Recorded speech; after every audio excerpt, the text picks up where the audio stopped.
कदर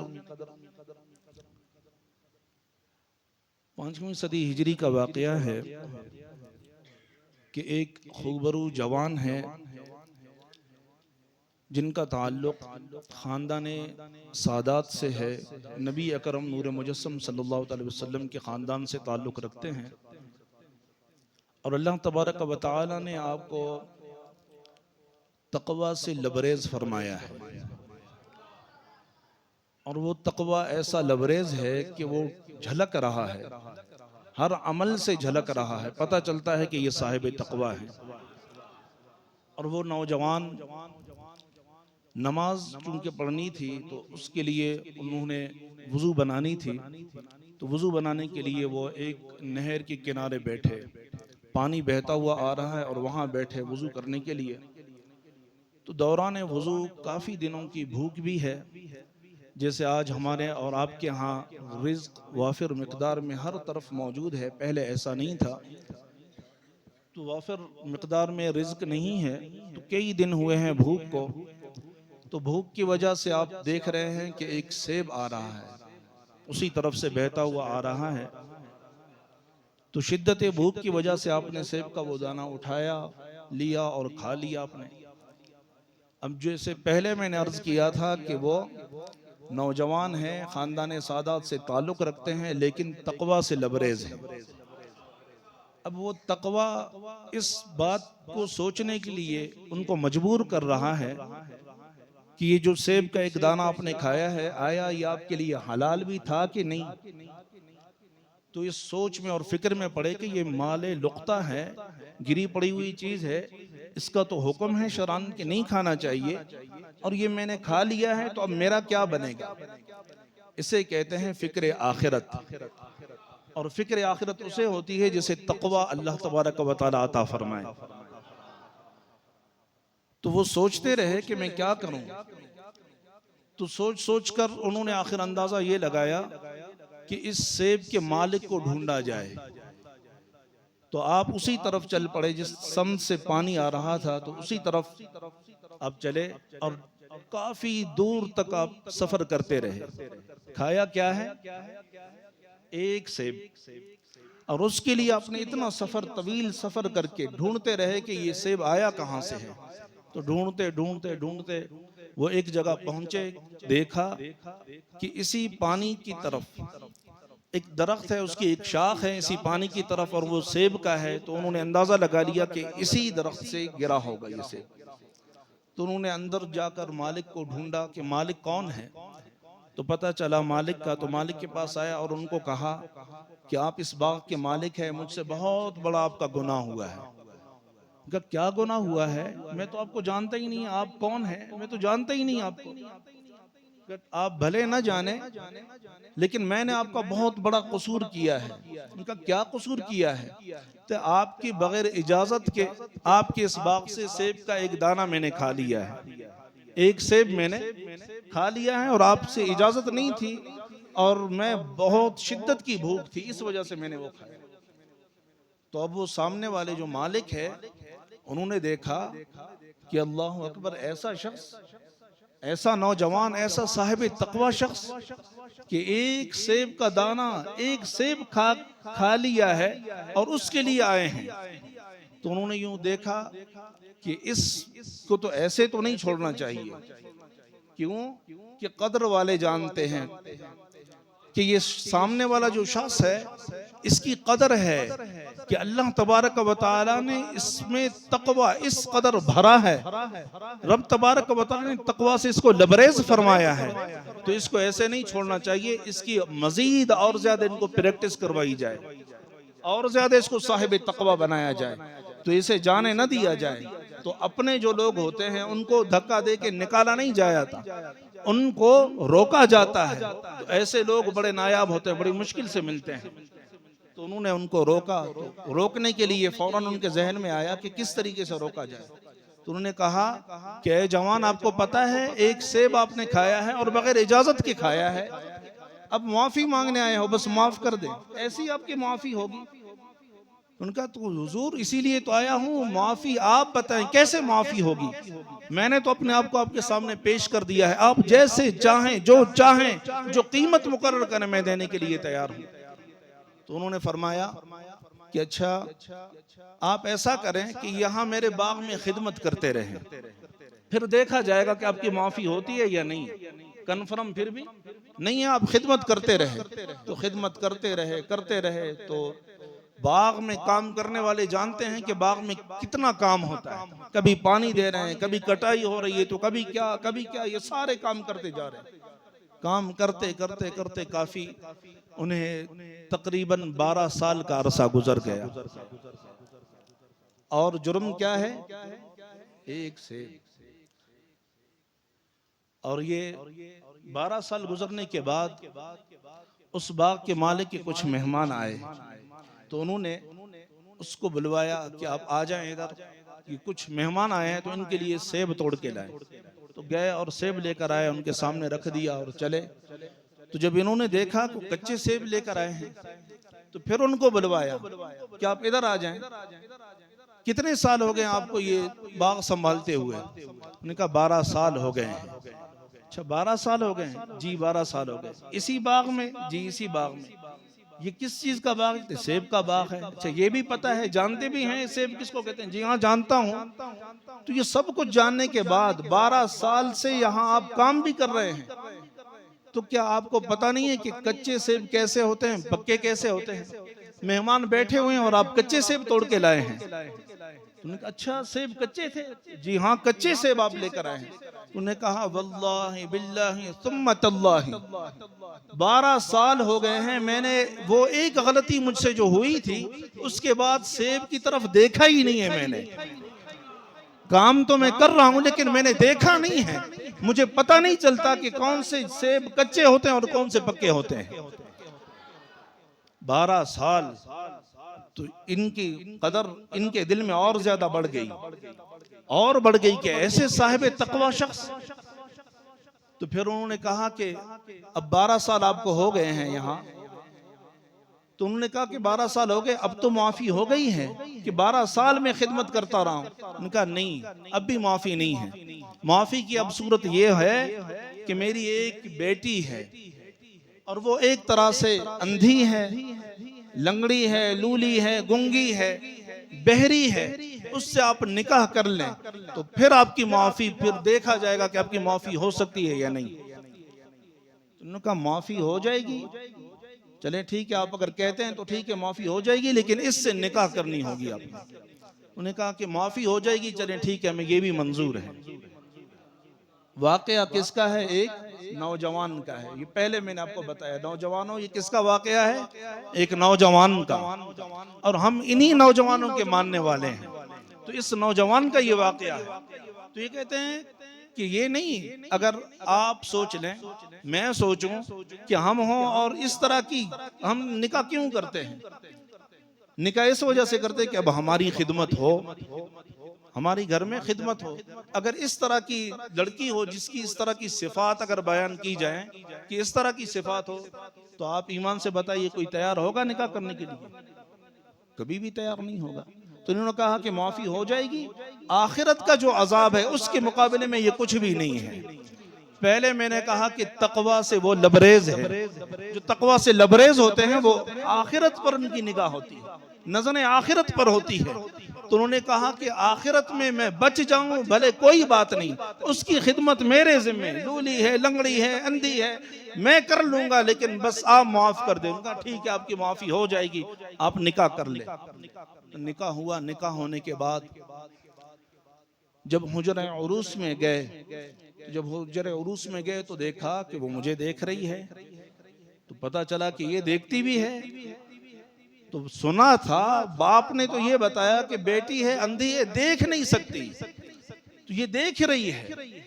बात की तो वो सुन भी रही है, जब कुछ पूछा तो वो जवाब भी दे रही है। तो टांगे हाथ सब कुछ सलामत है। तो ये सुन के फौरन वो बाहर निकला, दौड़ा। हुजरे उरूस से बाहर निकला और बाहर जाके फिर उनके पास गए। उनका हुजूर एक गलती हुई है, 12 साल से वो भुगत रहा हूँ, अब ऐसा ना हो कि फिर दोबारा गलती हो। अब फिर मुझसे आपने गलती करवाई है, एक गैर महरम की तरफ निगाह उठी है। पहले मैंने बताया कि तकवा से क्या है, लबरेज है। उनका तकवा से लबरेज फिर ये सोचते कि आपने बताया कि जिसके साथ आपका निकाह होने जा रहा है वो एक तरह से अंधी है, वो गुंगी है, वो बहरी है, वो लंगड़ी है। आपने मुझे भेजा, मैं अंदर से होके आ रहा हूं, ऐसी कोई सिफात उनमें नहीं है। वो तो बिल्कुल दुरुस्त है, ठीक है। आपने ये जो सिफात बयान किए थे इस तरह की नहीं है। मैं फिर गुनाह हुआ, गैर महरम की तरफ निगाह पड़ गई फिर दोबारा।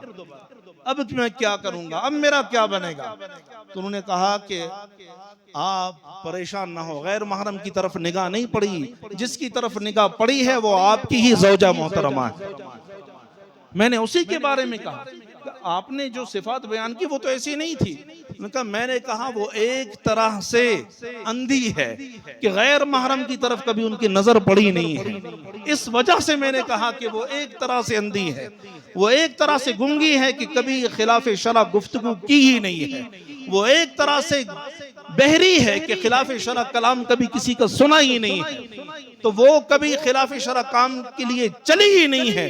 तो इस एतबार से मैंने कहा कि वो लंगड़ी है, वरना बिल्कुल सही सलामत है। आप जाएं हुजरे उरूस में, वो आपकी ही ज़ौजा मोहतरमा है। तो ये दोनों का तकवा पता चला आपको? नौजवान कितने साहिब तकवा हैं पता चला। और ये लड़की जिसकी ये सिफात हैं, और सिफात कौन बयान कर रहा है? उनके वालिद मोहतरम, वो गवाही दे रहे हैं कि वालिद की जिंदगी, जो बच्चे की जिंदगी होती है वालिद के सामने है। वालिद के सामने तो खुली किताब है आपकी जिंदगी, आप छुप नहीं सकते। उनको पता है कि गैर महरम की तरफ कभी निगाह नहीं उठी, कभी इन्होंने खिलाफ शरा बात सुनी ही नहीं है, खिलाफ शरा बात की ही नहीं है, कभी गैर महरम की तरफ चल के गई ही नहीं है। जहां शरीयत ने जिन चीजों को मना फरमाया कभी उनकी तरफ गई ही नहीं है, ना पकड़ी है, कुछ भी नहीं की इन्होंने। तो ये तकवा की गवाही उनके वालिद मोहतरम ने दी। तो बहरहाल इनका निकाह हुआ। निकाह होने के बाद इस जोड़े को अल्लाह तबारक व तआला ने 470 हिजरी में एक फर्जंद अता फरमाया। जो फर्जंद अल्लाह तबारक व तआला ने इनको अता फरमाया वो कोई और नहीं, आपके और हमारे शेख हजरत सैयदना शेख अब्दुल कादिर जिलानी रदी अल्लाह तआला अन्हु। और वो बाग का मालिक वो उनके नाना अब्दुल्ला सुमाई रदी अल्लाह तआला अन्हु थे। और वो नौजवान जो तकवा से लबरेज थे वो हुजूर गौस आजम रदी अल्लाह तआला अन्हु के वालिद मोहतरम हजरत अबू साले मूसा जंगी दोस्त रदी अल्लाह तआला अन्हु थे। और वो माँ, वो नौजवान औरत जिसकी सिफात आपने सुनी वो कोई और नहीं, वो आपकी वालिदा मोहतरमा हजरत सैयदना शेख अब्दुल कादिर जिलानी रदी अल्लाह तआला अन्हु, उनकी वालिदा मोहतरमा उम्मुल खैर सैयदा फातिमा रदी अल्लाह तआला अन्हा थी। तो हुजूर गौस आजम रदी अल्लाह तआला अन्हु की जो विलादत हुई, तो फरमाते हैं कि विलादत हुई तो जब बच्चे को देखा गया, उनकी ज़ियारत की गई, तो महरे दरख्शां की तरह रोशन और मुनव्वर चेहरा है, चमकता हुआ चेहरा है। और उसी रात हजरत अबू साले मूसा जंगी दोस्त रदी अल्लाह तआला अन्हु आपने ख्वाब में देखा कि हुजूर नबी रहमत सल्लल्लाहु अलैहि वसल्लम तशरीफ लाए। अकेले नहीं, हुजूर के सहाबा हैं, अइम्मतुल हुदा हैं। और इस बात को तहरीर करने वाले हजरत सैयदना शेख शहाबुद्दीन सहरवर्दी रदी अल्लाह तआला अन्हु, उन्होंने कहा कि हुजूर नबी रहमत सल्लल्लाहु अलैहि वसल्लम आप तशरीफ लाए अइम्मतुल हुदा और सहाबा किराम के साथ। हुजूर ने खुशखबरी दी, ए अबू साले मुबारक हो तुम्हें, ए अबू साले मुबारक हो तुम्हें। अल्लाह तबारक व तआला ने जो फर्जंद आपको आज रात अता फरमाया है, अल्लाह तबारक व तआला ने उनको वो मकाम व मर्तबा अता फरमाया है जो मेरा मकाम व मर्तबा अंबिया अलैहिस्सलाम में है। यानी कि मैं इमामुल अंबिया हूँ, वो इमामुल औलिया होंगे। और हुजूर सैयदी गौसुल आजम जिलानी रदी अल्लाह तआला अन्हु, जाहिर है ज़माना है, दुनिया है। अब देखिए हुजूर नबी अकरम नूर मुजस्सम सल्लल्लाहु अलैहि वसल्लम ने खुशखबरी सुनाई, और हुजूर अलैहिस्सलातु वत्तस्लीम जिस बच्चे की खुशखबरी सुना रहे हैं वो आम बच्चा नहीं है, वो मादरजाद वली है, मकाम विलायत उनको मिल चुका है। और ये याद रखिए अक़ीदा अहले सुन्नत है कि विलायत ये वहाबी चीज नहीं है, विलायत ये वहाबी है, कसबी नहीं है। विलायत ये कसबी चीज नहीं है। क्या आप किसी को देखते हैं ना कि इबादत कर रहा है, नमाजें हैं तो चिल्ले भी लगा रहा है, तो 12 महीने भी लगा दो, पता नहीं क्या से क्या इधर उधर, वो सारे मामला देखकर हमेशा बिस्तर और नमाज और लोटा, तो ये इन चीजों को देखकर आप समझते हैं बड़ा कसब किया है इसने। फिर आप खुद नाम देते हैं अल्लाह का वली, ओ अल्लाह के वली आप कहते हैं। शरन ये कोई कसबी चीज नहीं है कि आप काम करते रहे इबादत करते रहे, अल्लाह ताला मकाम विलायत अता फरमा दे। हाँ, जरिया हो सकते हैं कि ये वसाइत जरूर हैं, लेकिन कसबी नहीं है। ये क्या है? वहाबी है, अल्लाह ताला की अता है, जिसे चाहे अल्लाह ताला ये इस तरीके से अपना कुर्ब अता फरमा दे। ये अल्लाह तबारक व तआला की तरफ से एक कुर्ब है, ये वहाबी चीज है। अल्लाह ताला की मर्जी, जिसे चाहे अल्लाह ताला अता फरमा दे। तो हुजूर गौसे आजम रजी अल्लाह ताला अन्हु को अल्लाह ताला ने अता फरमाया, आप मादरजाद वली है, पैदा हुए वली। अब फिर हुजूर सैयदी गौसे आजम जिलानी रजी अल्लाह ताला अन्हु पैदा होने के बाद अब का बचपना ही है कि आपके वालिद मोहतरम का इंतकाल हुआ। इंतकाल हो जाने के बाद फिर आप अपने नाना जान उनकी परवरिश में आए, तो कुछ अरसा गुजरा। जब आप बड़े हुए तो आपको ले जाया गया पढ़ने के लिए, तो एक कारी साहब के पास करीब जो मदरसा था, कहाँ लेके गए? मदरसे में। हमारे बच्चे जो पैदा होते हैं शुरू में कहाँ लेके जाते हैं? स्कूल में। और मदरसा और स्कूल, आप हैं कौन? हुजूर गौसे आजम के मानने वाले मुरीद। यहाँ देखे कि पहला कदम जहाँ रखा वो स्कूल नहीं था, वो क्या था? मदरसा। मदरसे में लेकर गए, तो मदरसे में लेकर गए तो फरमाया कि ये बच्चा है, इन्हें आप पढ़ा लें। तो कारी साहब जो मौलाना साहब थे, तो उन्होंने कहा ठीक है बच्चा पढ़ो। औज़ु बिल्लाहि मिनश शैतानिर रजीम बिस्मिल्लाहिर रहमानिर रहीम। जब उन्होंने ये पढ़ाया तो औज़ु बिल्लाह बिस्मिल्लाह सिर्फ उस्ताद जी ने पढ़ाया, और आगे आपने सूरह फातिहा शुरू कर दी। सूरह फातिहा आपने सुना दी, सूरह बकरा सुना दी, सूरह आले इमरान सुना दी, सूरतुल निसा सुना दी, सूरतुल माइदा सुना दी, सूरतुल आराफ सुना दी। सुनाते चले गए हत्ता कि आपने 18 पारे सुना दिए। जब आपने 18 पारे सुनाए तो बेटा आगे सुनाए, नहीं इतना ही याद है, आगे नहीं, इतना ही 18 पारों का मैं हाफिज हूं। अच्छा, फिर उनसे आप मुखातब हुए, घर वालों से। आपने कहा कि ये पहली मर्तबा आ रहा है, ये रस्म बिस्मिल्लाह है, ये अजीब रस्म बिस्मिल्लाह है, ये हमने तो बिस्मिल्लाह पढ़वाई है इनको। आप कहते हैं कि कुछ पढ़ा हुआ नहीं है। ये 18 पारे किस मदरसे से पढ़ के आए हैं? ये पहले कहां पढ़ के आए हैं? 18 पारों के ये हाफिज हैं, ये 18 पारे इन्होंने सुना दिए। तो घर वालों ने कहा कि वल्लाहि बिल्लाह ये किसी मदरसे में नहीं गए, हमें भी पता नहीं है कि कहां से याद किए, हमें भी याद नहीं है। हमने किसी न मदरसे में भेजा इनको, न किसी ने पढ़ाया इनको। बराबर जो पढ़ाई होती है किसी ने नहीं पढ़ाया। ये कैसे हाफिज बने 18 पारों के, हमें मालूम नहीं है। ये बच्चा सामने पूछ ले। तो उनसे पूछा, बेटा बताइए ये 18 पारे आपने कहाँ हिफ्ज किए, किस मदरसे में आपने पढ़ा? तो बच्चे ने जवाब दिया। बच्चा कौन है? सैयदी शेख अब्दुल कादिर जिलानी रदी अल्लाह ताला अन्हु। आपने जवाब दिया कि मेरी वालिदा मोहतरमा 18 पारों की हाफिजा है। हम चूंकि करामत के कायल हैं, हम मानते हैं इन बातों को, तो लिहाजा पहले वो बात करता हूं कि जो हम मानते हैं करामत के, हम कायल हैं ना, हम करामत के कायल हैं। खारिक आदत जो हमारे जहन में हम कर ही नहीं सकते, हैरान हो ये कैसे हो गया। लेकिन किसी वली मोमिन के हाथ से हो जाए तो उसे क्या कहा जाता है? करामत। तो हम करामत के कायल हैं, तो लिहाजा हुजूर सैयदी गौस आज़म जिलानी रदी अल्लाह ताला अन्हु ने ये जवाब इरशाद फरमाया कि मेरी वालिदा मोहतरमा 18 पारों की हाफिजा हैं, और मैं शिकम मादर में था। मेरी वालिदा मोहतरमा ये 18 पारों की हाफिजा थी, वो विर्द करती थी। वो ही शिकम मादर में सुन के 18 पारे मुझे याद हो गए हैं। कहाँ याद हुए? शिकम मादर में। शिकम मादर में याद कर लिए, ये तो करामत है। फिर इस तरह सुनना ये क्या है? करामत है। आपके ज़हन में पता नहीं कैसे, अच्छा अंदर वाला बाहर वालों की बात सुन ले तो पता नहीं कैसे हो गया, ये कैसे हो सकता है? आपको लगे कि अजीब है, हमें तो नहीं लगता अजीब। आपको लगा अजीब? नहीं, ये करामत है, हम इसके कायल हैं। हम मानते हैं कि रब तबारक व तआला जिस पर मेहरबानी फरमाए फरमा सकता है। हुजूर गौसे आजम पर ये मेहरबानी थी, शिकम मादर में माँ की आवाज सुन के 18 पारे याद कर लिए। हो सकता है कर सकते हैं, उन्होंने याद कर लिए। अच्छा, अब देखें अल्ट्रासाउंड का सिस्टम है ना, अल्ट्रासाउंड कि हमल हो तो फौरन चेक करवा देते, पता चल जाता है कि क्या है, लड़का है या लड़की है, फिलान है, ये सारे मामलात पता चल जाते हैं।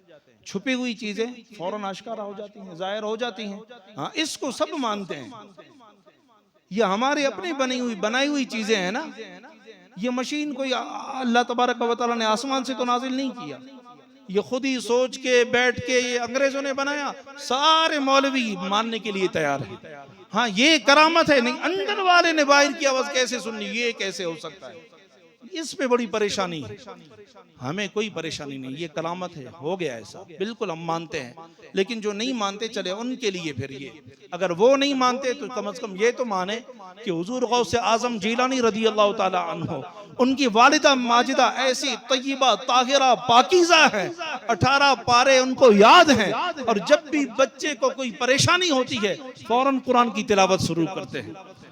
यूं समझे कुरान के 18 पारों की लोरियां सुनते सुनते हुजूर गौसे आजम रजी अल्लाह ताला अन्हु अपने लड़कपन तक पहुंचे हैं।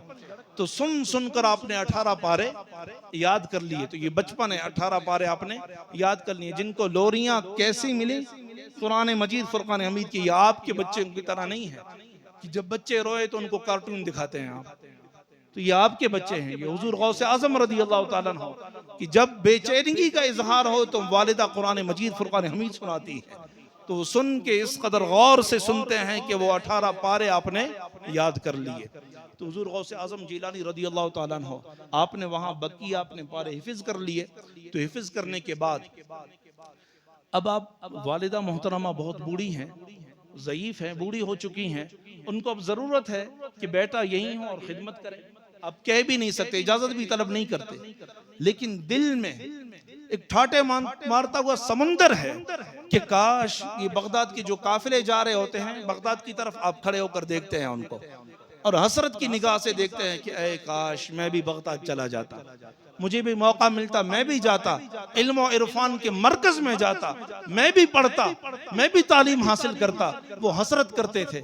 हुजूर गौसे आजम के मुरीदों, बताइए आपने कभी हसरत की? इल्म दीन हासिल करने वालों को देखा कि ये मदरसे जा रहे हैं, काश मैं भी मदरसा जाता, मैं भी पढ़ता, ऐ काश मेरे इतने बच्चे हैं, काश ये भी कोई हाफिज होते। कभी कोई फिक्र हुई? हैं हुजूर गौसे आजम की मुरीद रदी अल्लाह ताला अन्हु हैं मुरीद, लेकिन कभी इस तरह की ख्वाहिश नहीं हुई। तो इस तरह की ख्वाहिश रखें कि हुजूर गौसे आजम जीलानी रदी अल्लाह ताला अन्हु देख रहे हैं कि ये काफिले जा रहे हैं। तो जब वालिदा मोहतरमा उन्होंने महसूस की कि पढ़ने का बड़ा शौक है बेटे को पढ़ने का बड़ा शौक है, तो आपने इजाजत मरहमत फरमा दी। और इजाजत भी कैसे? अल्लाह अकबर कबीरा। वालिदैन के लिए ये नसीहत है। हुजूर गौसे आजम रदी अल्लाह ताला अन्हु, रब की ये अता है कि अल्लाह तबारक व तआला ने मादरजाद आपको वली बना दिया है। लेकिन उसके बाद ज़ाहिरी आप देखें, ज़ाहिरी देखें कि किस कदर उन्होंने तकलीफें बर्दाश्त की हैं। हुजूर गौसे आजम रदी अल्लाह ताला अन्हु, आपकी वालिदा माजिदा आप कहती हैं कि बेटा आपको शौक है बगदाद जाने का, इल्म हासिल करने का, तो मेरी तरफ से आपको इजाजत है, आप जाएं बगदाद शरीफ, जाएं बगदाद और वहां आप इल्म हासिल करें, आपको इजाजत है हमारी तरफ से। तो उन्होंने कहा अम्मा जी इजाजत है, फिर मुलाकात कब होगी बताएं, फिर मैं कब मिलने आऊं? फरमाती हैं अब मुलाकात मैदान महशर में होगी, अब मुलाकात मैदान महशर में होगी। जो साहिब औलाद है जरा अपने दिल पे हाथ रख के देखे, कर सकते हैं ऐसा?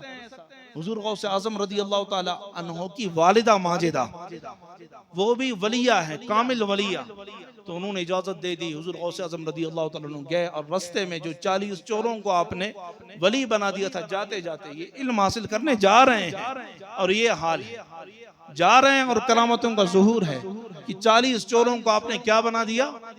वलीउल्लाह बना दिया। वो ताइब हो गए और अल्लाह तबारक व तआला के वली बन गए। और गए आप इराक, जब पहुंचे 488 हिजरी में, वहाँ हजरत हम्माद रदी अल्लाह ताला अन्हु उस वक्त के मशहूर मारूफ बुजुर्ग उनके पास गए। जब उन्होंने देखा अल्लाह अकबर, ये ऐसा अजीम चेहरा, ये तशरीफ लाए हैं, उनको पता चला कि वली वली को पहचानता है, वली ही वली को पहचानता है कि ये है कौन। उनको देखकर उठे और उनको मरहबा कहा कि फ़क्र और तसव्वुफ में आज मेरा जो मकाम व मर्तबा है, ये खजाने अल्लाह तबारक व तआला आपको अता फरमाएगा, ये खजाने अल्लाह ताला आपको अता फरमाएगा, और आपने फिर इन खजानों की ठीक तरीके से तकसीम करनी है।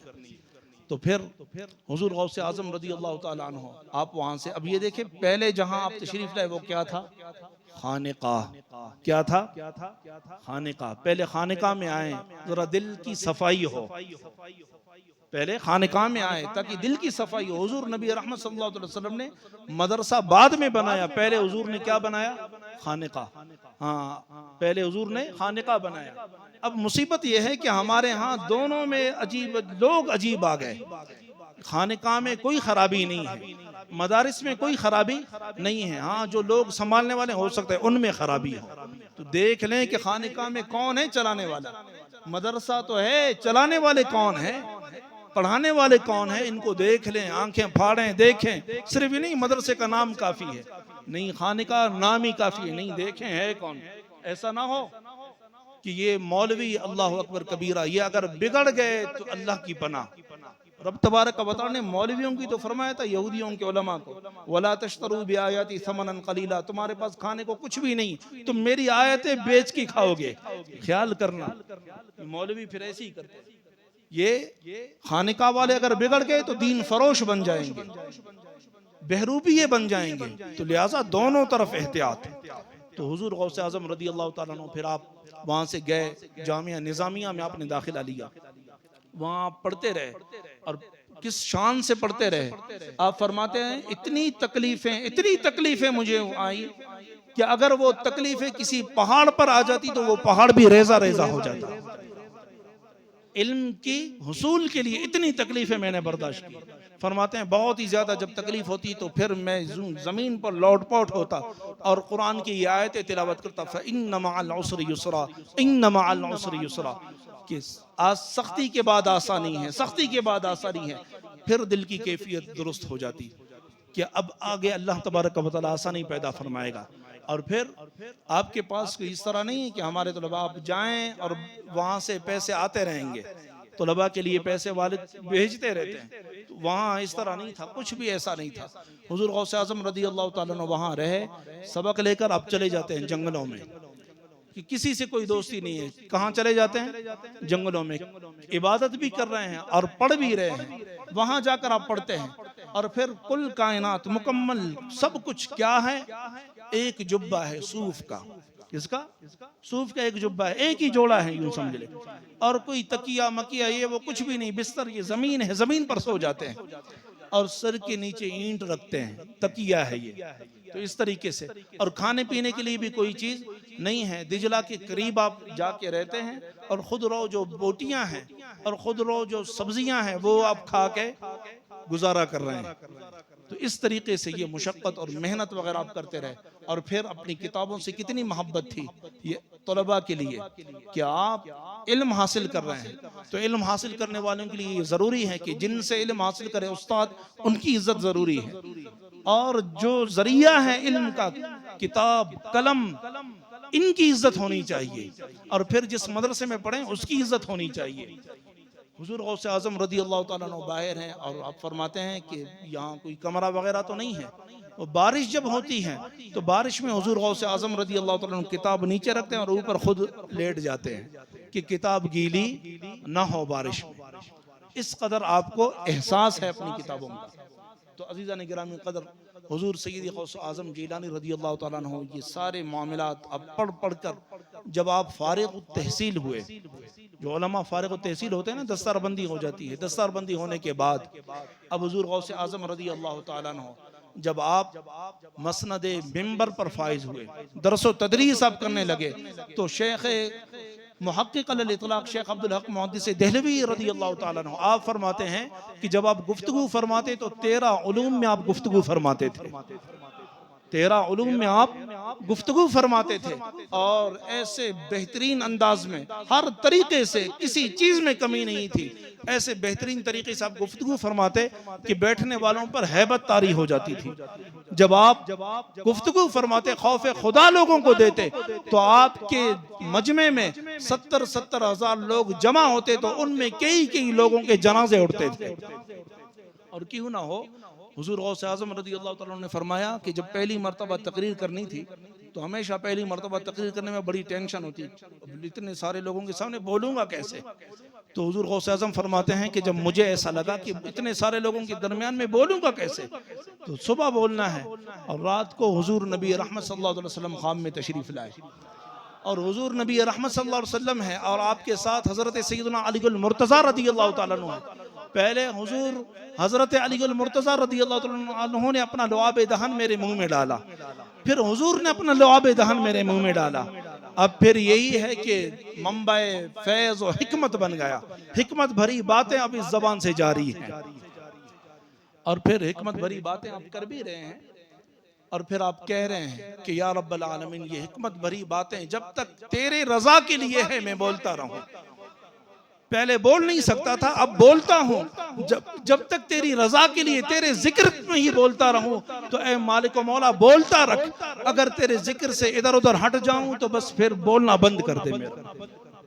यानी कि जब भी बोलें तो अल्लाह तबारक व तआला का जिक्र ही जबान पर हो और वाज़ व नसीहत ही हो, यही आप करते रहे और कई साल आपको इस तरह गुजरते रहे। और हुजूर सैयद गौसे आज़म जीलानी रज़ियल्लाहु ताला अन्हु जब पढ़ाते थे, ऐसे आप पाए कि आलिम कि फजर की नमाज के बाद आप तफसीर पढ़ाते थे, आप हदीस पढ़ाते थे, आप फ़िक़्ह पढ़ाते थे और दीगर फ़लसफ़ा, मंतिक, ये सारे जितने भी मुरव्वज उलूम हैं वो सब के सब आप पढ़ाते थे ज़ोहर तक।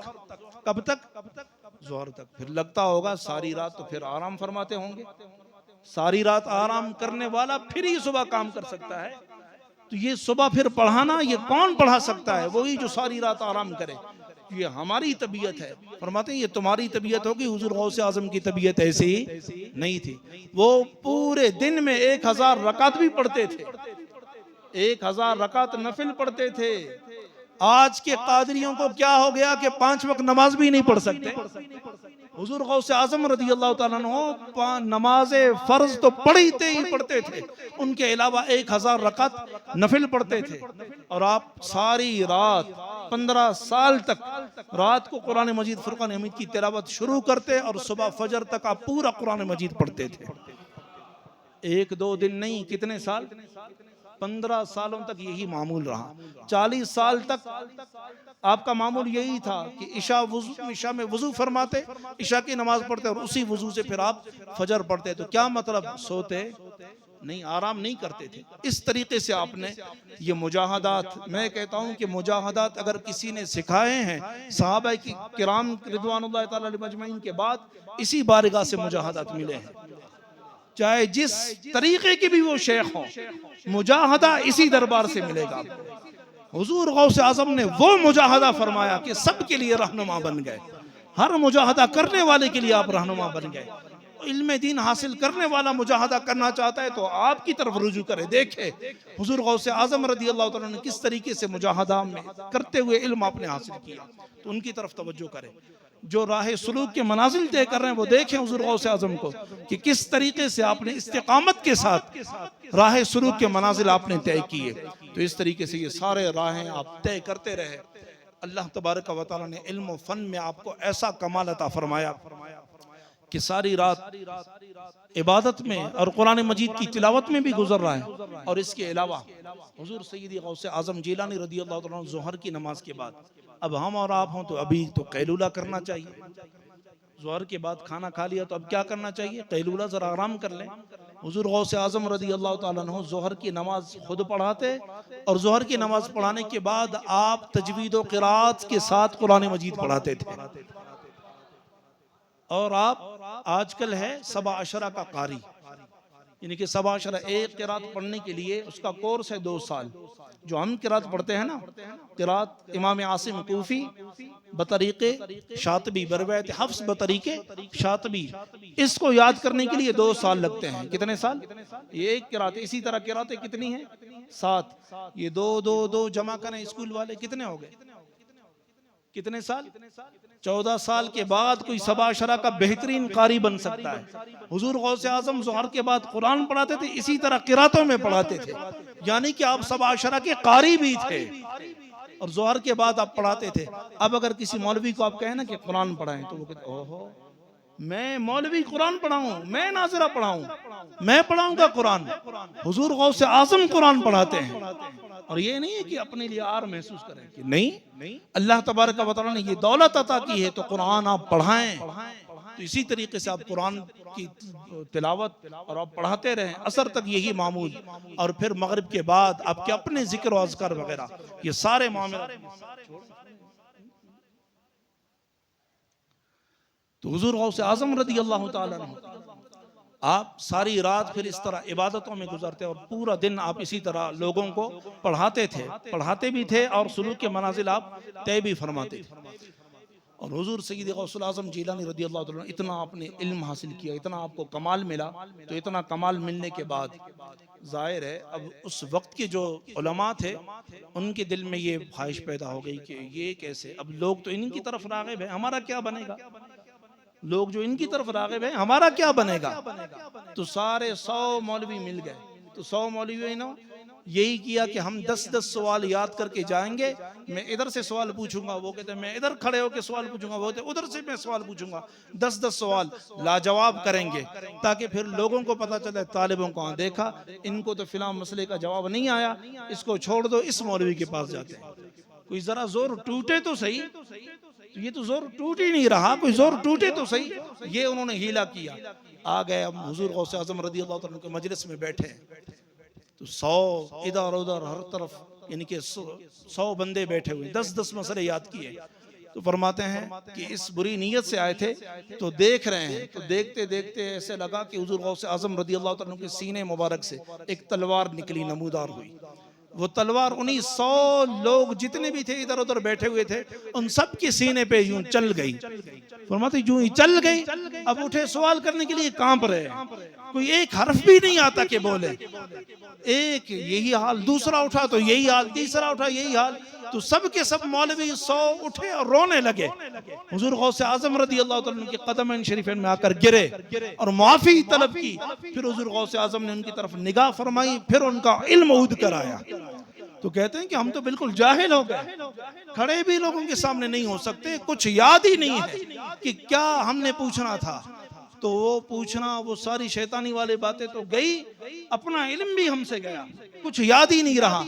फरमाते हैं कि हमें हमारी मजलिस में चुन गए हो, इस वजह से तुम पर जरा शफकत है, वरना हुजूर गौसे आज़म रज़ी अल्लाह तआला अन्हु बड़े गयूर थे, बहुत ही गैरतमंद। ये गैरतमंद की ही निशानी है। फरमाते हैं कि जो मेरा मुरीद होगा, मुरीद कामिल हो, तो वो बगैर तौबा के कभी भी नहीं मरेगा, उसे तौबा जरूर नसीब होगी। ये गैरतमंदों की बातें होती हैं, हर कोई ये बात नहीं कर सकता। गैरतमंद पीर है तो फरमाया आपको अल्लाह ताला जरूर तौबा की तौफीक अता फरमाएगा। अब हुजूर गौसे आज़म की इस कहे की इलाज हमने और आपने रखनी। हुजूर गौसे आज़म का मुरीद है ना, तो ऐसा ना हो कि आप भटकते ही रहें, भटक गए फौरन तौबा करें, फिर भटके फिर तौबा करें। बार बार ये नहीं है कि इसी तरीके से यही अंदाजा फौरन हाँ गुनाह ही करनी है फिर तौबा, नहीं ऐसी बस तौबा करते रहें, इस तरह नहीं। तौबा का मजाक ना उड़ाएं, लेकिन हुजूर गौसे आज़म ने फरमाया आपको तौबा जरूर नसीब होगी। तो हुजूर सैयदी गौसुल आज़म जिलानी रदी अल्लाह तआला अन्हु को अल्लाह तबारक व तआला ने जो इल्म अमल में जो कमाल अता फरमाया था वो बयान से बाहर है। अब आप भी सब तकरीबन थक ही गए हैं और अब बातें आधी भी नहीं हुई जो मैंने तैयारी की, वो तकरीबन आधी भी बातें मैंने नहीं की अब तक। और हुजूर गौसे आज़म रदी अल्लाह तआला अन्हु शहनशाह बगदाद रदी अल्लाह तआला अन्हु, अल्लाह ताला ने जो कमाल आपको अता फरमाया है, तो सारी जिंदगी हम कमालात बयान करते रहे। कब से कमालात बयान हो रहे, 470 हिजरी से अब 1400 क्या है, अब 46। ये हुजूर गौसे आज़म की करामतें ही बयान हो रही हैं, उनकी शान ही बयान हो रही है, लेकिन बयान करने वाले मुकम्मल बयान नहीं कर सकते। हर एक यही कहता है कि बस बयान करते करते मैं थक गया, लेकिन अल्लाह ताला ने जो शान आपको अता फरमाया उसमें कोई ऐसा नहीं कि हमने उनका इहाता कर लिया, इहाता हम नहीं कर सकते। बहरहाल लुब लुबाब यही है कि हुजूर सैयद गौस आज़म जिलानी रज़ी अल्लाह तआला अन्हु, उन्होंने जो मेहनत मुशक्क़तें वगैरह जो की हैं, तो उनकी ज़िंदगी को देखकर आप और हम, हमें कभी भी ये ज़ेब नहीं देता कि हम अपने आप को कादरी भी कहें, हुजूर गौस आज़म से अपने आप को मंसूब भी करें और फिर गुनाहों की ज़िंदगी बसर करें। तो गुनाहों की ज़िंदगी से हमें ताइब होना चाहिए, हम तौबा करें, अल्लाह तबारक व तआला की बारगाह में रुजू लाएं और हुजूर सैयद गौस आज़म जिलानी रज़ी अल्लाह तआला अन्हु के नक्शे कदम पर हम चलते हुए, नबी अकरम नूर मुजस्सम सल्लल्लाहु अलैहि वसल्लम की सुन्नतों पर अमल करते हुए हम जन्नत के हकदार बने। अल्लाह तबारक व तआला से दुआ है, खालिक कायनात जल्ल जलालुहु व अम्मन वालुहु, मुझे और आपको हुजूर सैयद गौस आज़म जिलानी रज़ी अल्लाह तआला अन्हु की तुफ़ैल रब तबारक व तआला हमें और आपको दीन मतीन पर चलने और उस पर अमल करने की तौफीक अता फरमाए। व आखिर दावा या अनिल हम्दुलिल्लाहि रब्बिल आलमीन।